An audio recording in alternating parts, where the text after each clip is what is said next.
today at the Rage here, 2017, was definitely what it lives up to. This was the Rage. So we took off three abreast, supposed to be two, but I guess they had to get everybody off.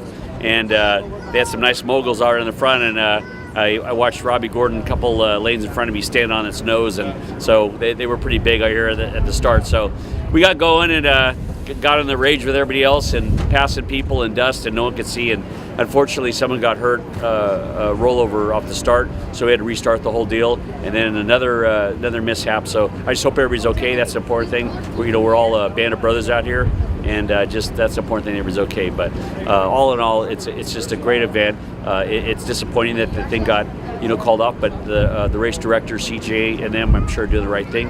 They're smart people, so just the way it goes. We'll get them tomorrow. See how it goes.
2017 Rage the River in the record books. This one probably goes down as one of the craziest. Yesterday was unfortunate. They had some misfortune, wrecks and rollovers and whatnot, and then today it went pretty good. There was still a lot of carnage out there, like there always is. We ran 6 laps instead of normal 5, and I got to tell you, it was a fun day. Just everybody's running hard and just good hardcore racing day. One of the best days we've had out here.